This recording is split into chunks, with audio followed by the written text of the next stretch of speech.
What if the cradle of humanity wasn't Earth at all?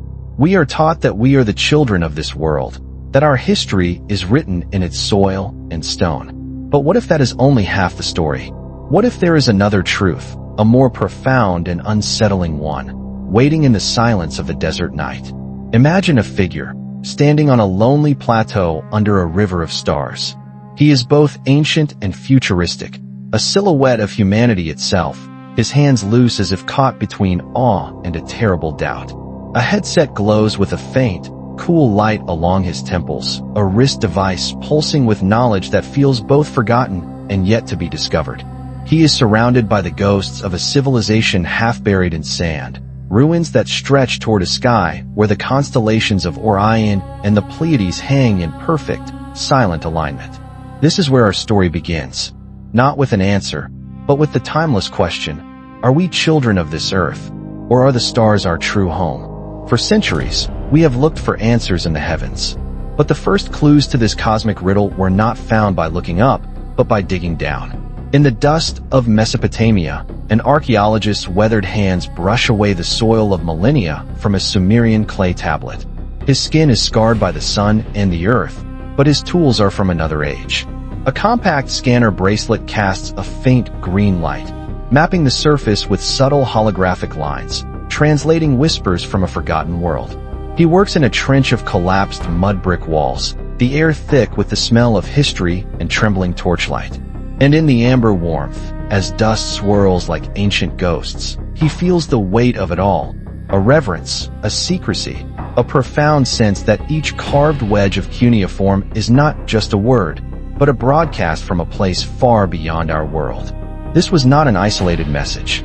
The signal, it seemed, was everywhere. In a dim stone chamber, continents and centuries apart, a historian gestures passionately toward carved reliefs. On one wall, Mayan glyphs. On another, Egyptian hieroglyphs. Both depict winged beings, sky gods, messengers from above. Using a digital tablet, he overlays the carvings with holographic constellations, and an impossible synchronicity emerges. Motifs from cultures that should have never known each other align perfectly, merging past and present into one unbroken cosmic story. The atmosphere is thick with tension and curiosity, the flickering candlelight casting shadows that stretch like phantoms of these ancient, winged beings. The message wasn't just carved in small tablets or temple walls. It was engineered into the very landscape of our planet.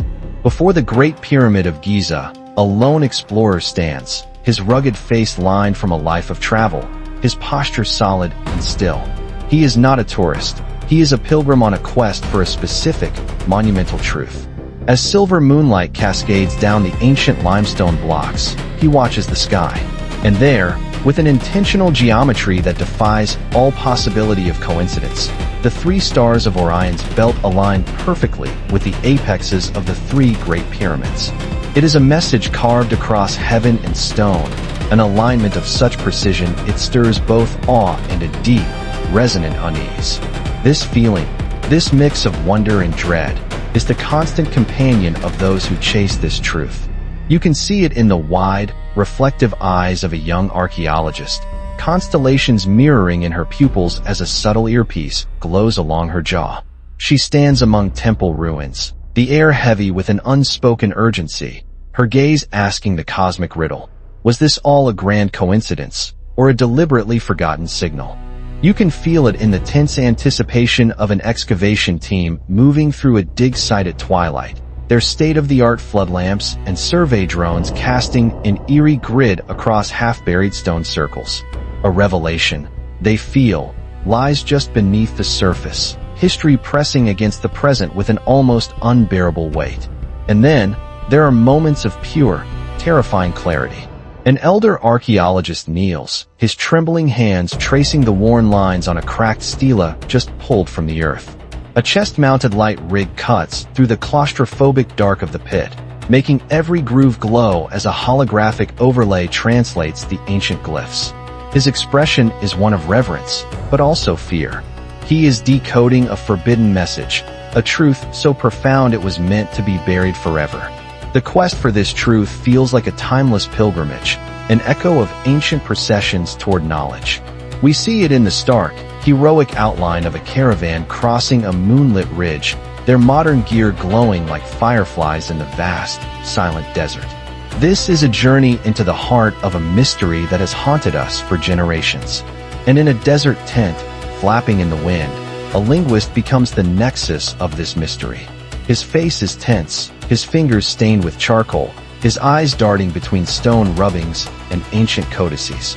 A small holographic projector casts pale constellations across the documents, connecting symbols, myths, and star charts into geometric maps that span the globe. The atmosphere is electric with the spark of imminent breakthrough, the obsessive energy of a man who is beginning to read a single, cosmic map disguised as 1,000 different myths. But the explorers are not alone. They are guided by those who have never forgotten.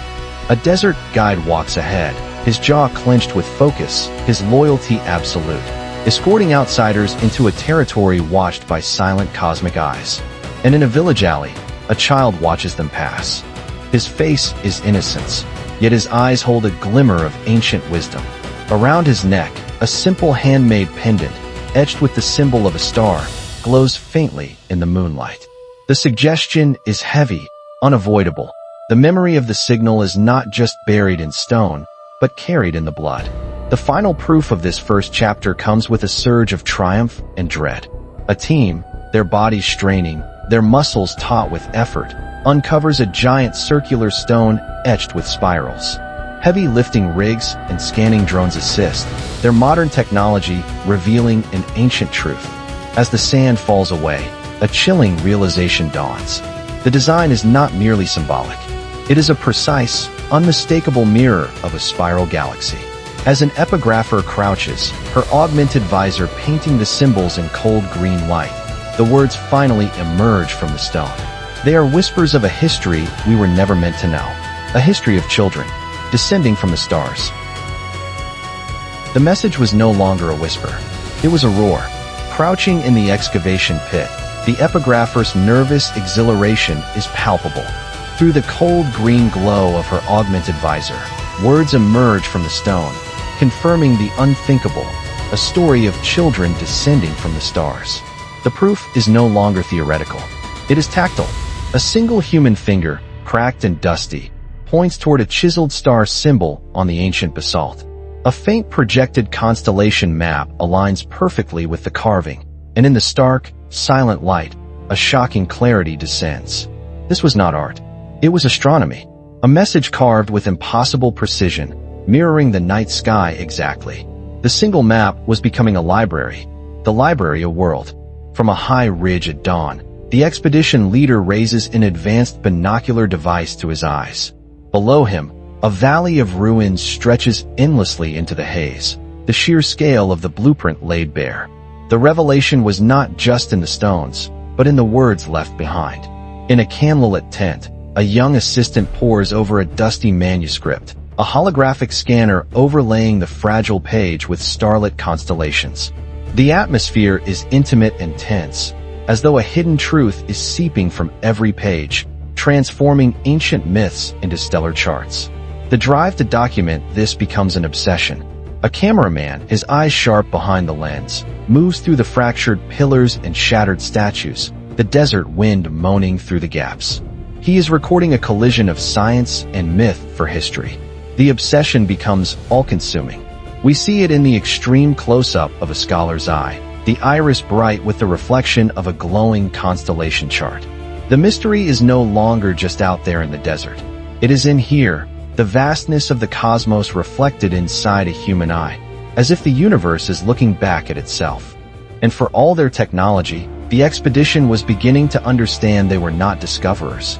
They were merely students, arriving late to a classroom that had never been dismissed.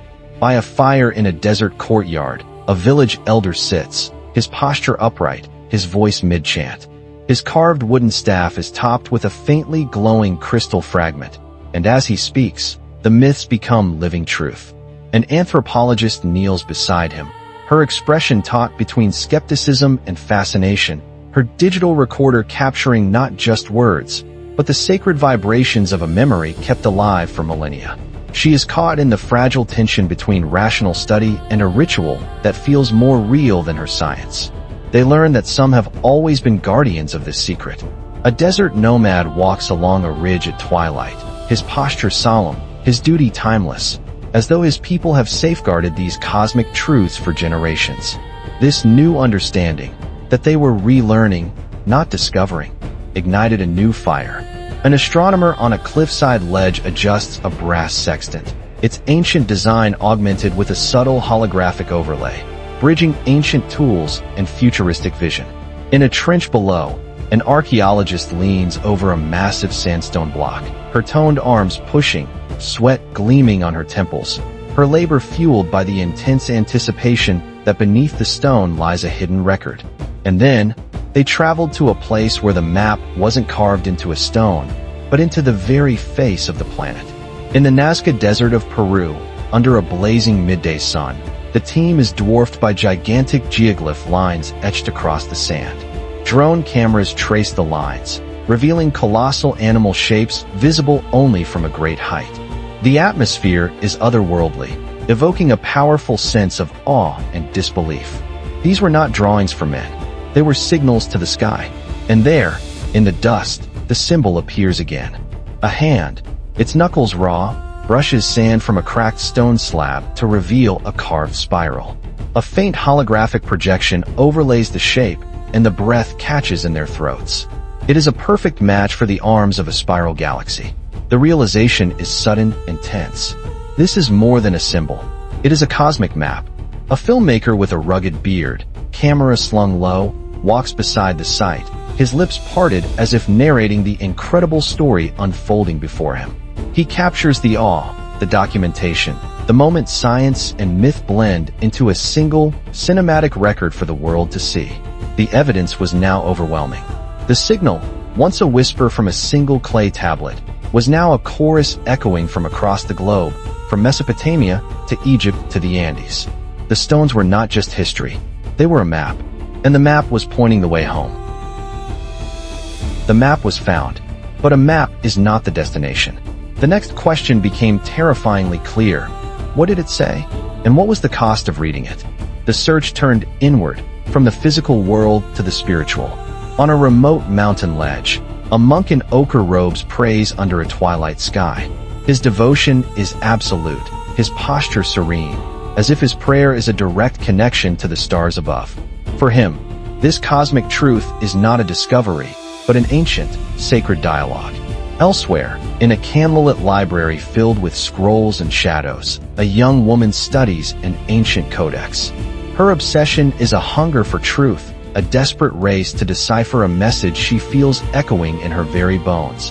A holographic star map hovering over the fragile parchment. But as they dug deeper, the awe began to mingle with fear. In a collapsed temple chamber, a desert ranger uses a subtle exoskeletal harness to help lift a heavy stone idol. As a shaft of moonlight pierces the darkness, the feeling is not just of triumph, but of a creeping dread. It is the sense of awakening something that was not meant to be disturbed. A new urgency took hold. The slow, methodical pace of archaeology was replaced by a frantic race against an unknown clock. A modern caravan of jeeps, their satellite dishes glowing, cuts sharp beams through the desert night, following the ancient star charts now flickering on their dashboards. Every new piece of the puzzle felt both intimate and dangerous. In an excavation tent, an anthropologist sketches symbols in her notebook, a holographic stylus leaving faint, glowing lines that echo the constellations themselves. Her quiet, thoughtful work feels as if it's unlocking a cosmic memory.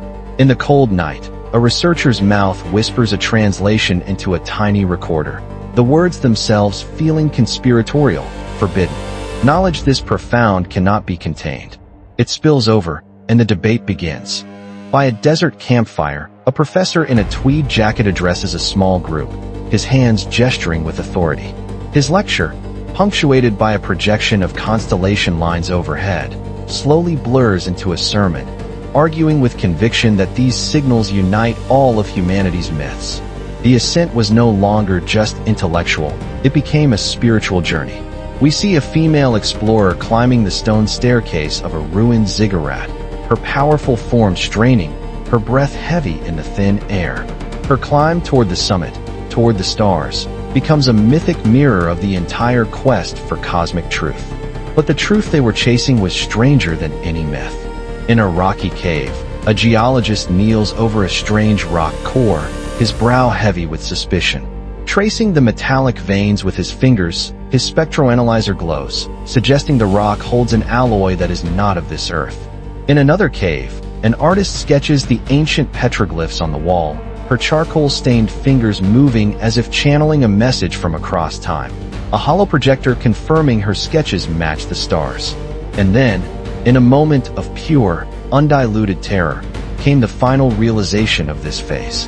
An extreme close-up of a human eye, wide with shock, the iris reflecting a spiral galaxy. The signal wasn't just a map to the stars. The signal was the stars, and the cosmos was staring back. This revelation demanded a response. The expedition team lights a bonfire in a desert circle, the primal energy of the roaring flames feeling like a beacon to the sky. And in that fire-lit intensity, the final connections are made. In a tent chaotic with breakthrough, a linguist points with a trembling hand to overlapping star charts. With a digital overlay projecting alignments, he sees it at last. The patterns, the mathematics, the language, it all aligned perfectly across cultures, a single, undeniable message. But perhaps the most humbling truth came not from the frantic discovery, but from the quiet wisdom that had been there all along. In a rocky cave mouth, a desert hermit with a long beard and deep-set eyes gazes at the sky, a simple bronze pendant glowing at his chest. His expression is not one of shock, but of ancient, knowing devotion. He has always known. For all their racing, for all their science, the expedition had only just arrived at a truth that was never lost, only forgotten by a humanity that had stopped listening to the sky. The knowledge was not a shout, but a whisper, preserved not in labs, but in lineage. The hermit gazing at the sky was not looking for a signal. He was part of it, a living link in a chain of memory stretching back millennia. And with this humbling realization, the explorers stopped searching for the map. They began living inside it. Their expedition camp, set at the base of ruined obelisks stabbing into the sky, became a fragile, modern settlement placed within a cosmic blueprint. Their satellite uplinks and holographic star domes felt less like tools of discovery and more like acts of communion. The pressure to fully decode the message became immense. In a cramped tent, a linguist carefully arranges Sumerian tablets, the air electric with the tension of a forbidden truth flickering into focus. The map, they now understood, was not enough. A map needs a key. And then, in a trench, a hand trembling with disbelief grips a pendant just unearthed from the sand. It is not just jewelry. It glows with a faint inner light, its shape a perfect constellation map, the key to the forgotten signal now resting in their hands. With this key, doubt gave way to certainty. The expedition's journey took on the air of a cinematic ritual, their caravan crossing a ridge at dawn like an echo of the ancient messages in the stone. On a desert outpost, an astronomer adjusts his large telescope, his augmented star mapper confirming what was once theory. Every ancient stone marker below aligned with the constellations above with chilling precision. This was not faith, it was mathematics. A message waiting for a recipient with the tools to read it. And with this certainty, the mission changed. They were no longer just archaeologists and scientists. They became acolytes. In a village courtyard, a child in a white garment lifts her face to the sky, her wide, luminous eyes reflecting an ancient, prophetic memory. In a crumbling amphitheater, a ritual gathering of cloaked figures chants under the open night, their glowing staffs projecting constellations into the air. The whispers of the past became a chant in the present, a call directed skyward. But for every step taken toward myth, science demanded it say. Back in a sterile lab, a scientist in a modern coat examines an artifact fragment under a microscope. The atmosphere is tense. The object, with its impossible atomic lattice, seems to defy all human understanding. The mystery deepened. The stone held a secret beyond known physics, and in its polished surface, a human eye is reflected, shimmering with the stars. The artifact and the cosmos were one and the same. The final pieces of the puzzle were unearthed, not with ease, but with toil and desperation. A team strains, muscles bulging, to drag a heavy stone wheel upright. An ethnographer leans in, her skepticism clashing with the reverence of a village elder's story, a story that is now being proven true. A weathered scroll, held in trembling hands, unfurls under a holographic projector, its fragile surface transforming from myth into a stellar chart. Their own journey became a pilgrimage, their small silhouettes ascending a massive dune under the Milky Way, like echoes of ancient travelers moving toward a sacred truth. A field photographer kneels, his body steady against the wind, capturing the forgotten geometry of stones aligned with the heavens. The connection becomes intimate, a fingertip tracing a carved star on cold basalt, the dust embedded in skin, as if the cosmos itself is being carved into human flesh. And so, with the map understood and the key in hand, only one thing was left to do. They were no longer just observers. They became participants. As night falls, the group moves deliberately, lighting torches around a massive circle of megaliths rising from the desert. Drones project faint cyan rings overhead, aligning with the ancient stones. It was a ceremony of impossible scale, a summons etched in fire and light, an attempt to finally answer the signal, and see if something, or someone, would answer back. They did not have to wait long for a reply. As the last torch found its place, the ritual summons answered not with a single voice, but with the silent, brilliant cascade of a meteor shower that tore across the heavens. It was a spectacle of impossible scale, a torrent of silent fire that confirmed the signal was being answered. The time for theories was over. The evidence was no longer just in the stones, but was blazing across the sky for all to see. With the sky itself bearing witness, the team returned to the great maps, no longer as students, but as initiates on the verge of a greater truth. Their journey took them to the ancient, windswept plains of Turkey, to the site once thought to be the world's first temple, Gobekli Tepe. Now they understood its true purpose. It was not a place of worship, but a celestial observatory, a beacon whose massive pillars and cryptic carvings were aligned with the constellations in a breathtaking display of cosmic precision. Every new discovery pointed to a single, staggering conclusion. Ancient humanity possessed a knowledge of the cosmos that should have been impossible, a knowledge that was not learned, but given. And so, one last time, they gathered on a high mountain plateau, a place where the air was thin and the stars felt close enough to touch. They lit fires along the stone ridge, an intense spectacle of orange flame burning against the deep indigo night, a primal signal from the children of Earth. But this ritual was different. It was no longer a question or a summons directed at the sky. It was an answer, a final, humble acknowledgement of the message from their home in the stars, a declaration across the void that after millennia of forgetting, humanity was finally listening again. But as the embers of that final, triumphant fire died, a different, colder question began to surface in the silence of the desert night. It was a thought whispered in the cold green light of a scanner deciphering a new, unsettling tablet, a theory voiced in the hushed archives of a Vatican vault, where a historian realized with dawning horror that the text spoke not of gods, but of wardens. The question was simple and devastating. What if this world isn't a cradle, but a prison? What if the celestial maps were never meant as a guide home, but were merely the blueprints of a cage, and humanity itself was the inmate? The cradle was a cell, the heritage, a sentence. The evidence for this terrifying new paradigm was everywhere, hidden in plain sight. It was in the eyes of a child in a sterile observation room, her vital signs monitored not for health, but for compliance. It was in the suppressed testimony of a Soviet cosmonaut, who spoke of a barrier, an orbit that his craft could not breach, a story buried in classified files for decades.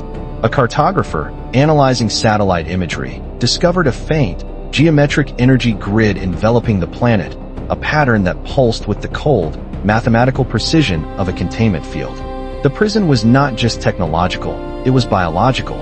A geneticist, sequencing a strange anomaly in non-coding DNA, found what he could only describe as a lock, a sequence that limited potential, a chain woven into the very fabric of human flesh. The walls of this prison were invisible, but absolute. A linguist realized that the structure of ancient languages formed a cage of words, designed to limit concepts of freedom and true cosmic scale. An art historian saw it in the recurring geometric patterns of sacred art across cultures, not expressions of creativity, but soothing, hypnotic designs meant to pacify, not liberate. Even time was part of the design. The soft glow of dawn and the melancholy of dusk were not natural cycles, but the changing of the guard, the relentless clock of the wardens marking another day of confinement. Yet, even in the most perfect prison, there is resistance.